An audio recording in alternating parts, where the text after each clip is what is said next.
everybody's adhering to the social distancing. Of course, there's an enhanced community quarantine.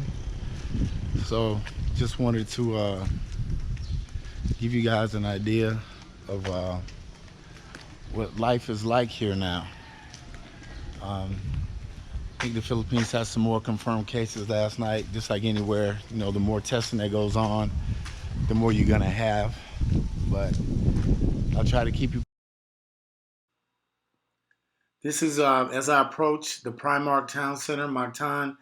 I'm going to be walking up to the security guard, and he's going to check my quarantine pass. You don't have it, you can't enter. Boom, you got to go back home. Now, the other day when I came up here, I had about a 3.5 hour wait. This was completely packed with people. It took me about 3.5 hours just to get in the door. And as I approach the door, they're going to do like they do at every place. He's going to check my temperature, and he's going to squirt my hands with hand sanitizer. The stocks are shelved pretty well. There's not, there's hardly anybody in there. The lines go real quick. Now you're going to see that the liquor area is closed because liquor is banned. There are a couple of people here at the... Now we're going to head down to Marabago Road, busiest area in Lapu-Lapu, totally vacant. Nobody in this place. This is J Park, a resort that's done. Now I'm at the corner on Marabago Road. No jeepneys, no trikes, nobody really, just a few vendors. And now this is the checkpoint. They wouldn't let me film, so I had to do it from a distance. Hello everybody, this is Ed Wanambua with Ed Travels COVID-19 update for April 3rd, 2020. I'm so sorry that I didn't have anything posted yesterday, but again, I'm still dealing with the after effects of this food poisoning thing, trying to find the right combination of medication that comes and goes. Actually went to a little general practice or general family clinic today, which really gave me, got a little injection, so we just have to deal with it. It has to run its course, but I apologize for that. I started the video today with some footage that I took today, actually, earlier this morning. I'm right in the middle of two areas, like I'm up in Pajak, but I showed you where I can go shopping and to save more there. But then I went down to a main road called Maribago Road that has the big J Park Resort, a bunch of other resorts. There's another Safe More. But as you see in the video, it's a ghost town.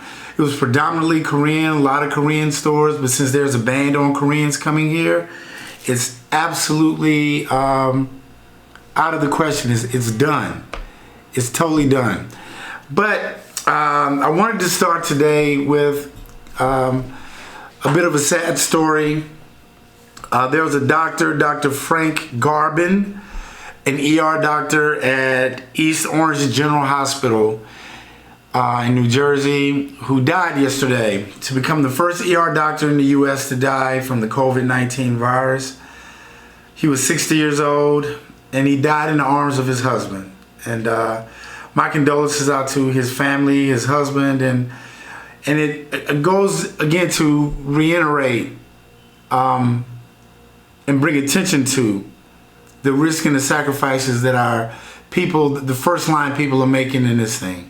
The doctors, the nurses, the techs, the cleaning crews, everybody in that field, and the awful things that they're having to deal with. So big salute to you, my heart, my love to every last one of you, no matter where you are in the world. Speaking of the world, let's get to the numbers. Worldwide, we've topped the 1 million confirmed cases mark. We're sitting at 1,030,654 cases with 54,231 deaths and 15,589 new cases. In the USA, we're at 245,442 confirmed cases with 6,098 deaths with 565 new cases in the last 24 hours.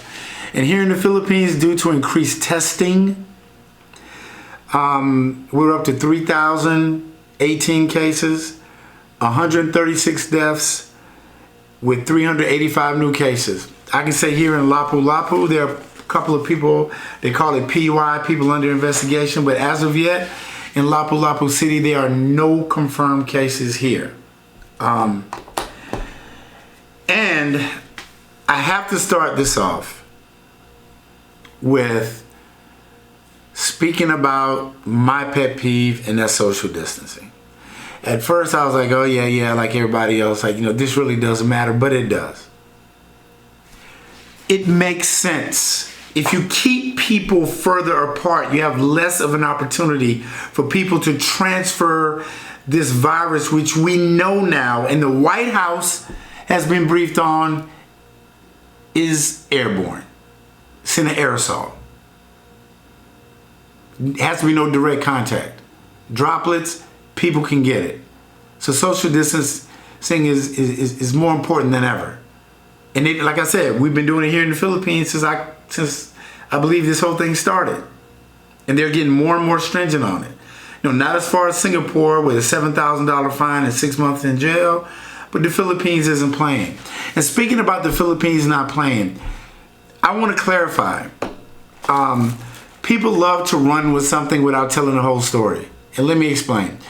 There are these pictures of President Duterte saying to shoot people during the quarantine.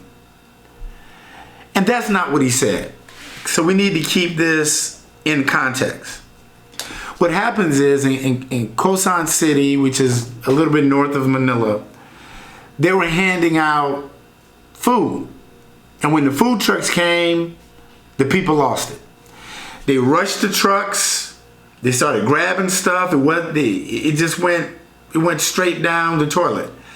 There were people running, grabbing food. There were security people trying to catch the food, to get the food back. It turned into a mini riot. And based upon that, President Duterte said, if you cause trouble, if you are a violator, and if you attack my officers, my police, and my military, they will shoot you. That's what he meant. He didn't say just shoot anybody. So stop that.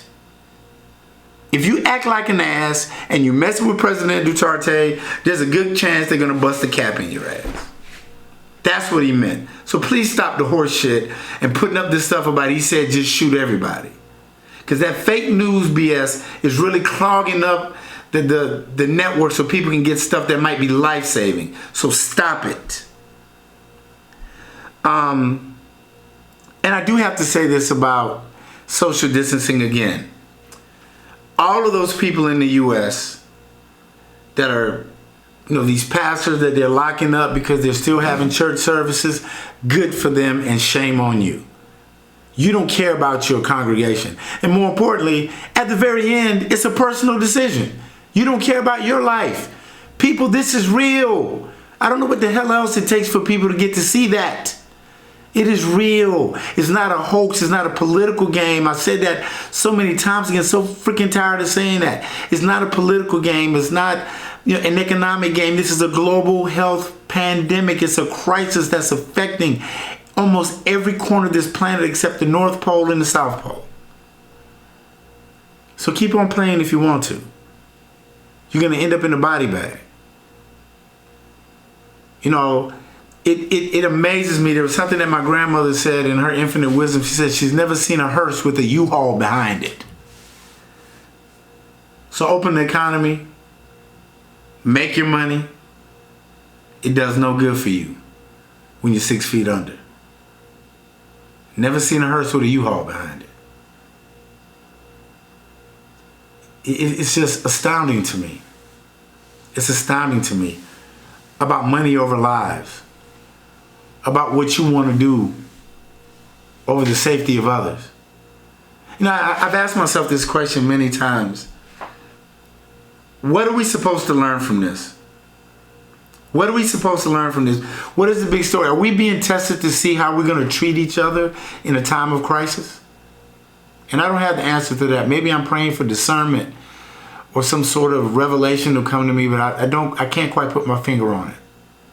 But maybe you should think about that tonight. Again, my shout out to my people in Siem Reap, Cambodia. I miss you guys. I love you guys. My people in the U.S., my mom, my sister, my children, James, Janai, Jordan, Jonathan, my grandkids, Jameson and Jakari. A lot of J's in there. JW, I can keep it real. All of those people that have been checking on me and making sure I'm all right. Yeah, I'm dealing with this little stomach thing, and thank you so much, Sharon in Australia, my favorite friend, my favorite nurse, for giving me the pathway on how to deal with this. I really love you and I appreciate it. And I just really love to implore to you again. This is a marathon. And I'll go ahead and say it right now. I fully expect this thing on an average around the world to go to at least June. I know in the US you have the powers that be from way on high, that first they were talking Easter, now I think today President Trump said something about June 1st. And you know, to me it's kind of reckless to be throwing it out there. Don't listen to the politicians, don't listen to the CEOs, listen to the health professionals. It's gonna take a while, people. Make the best of it. My heart goes out to everyone that's lost somebody, everybody that's sick. I hope you pull through. And as I always say, I love you, and there's nothing you can do about it. Namaste.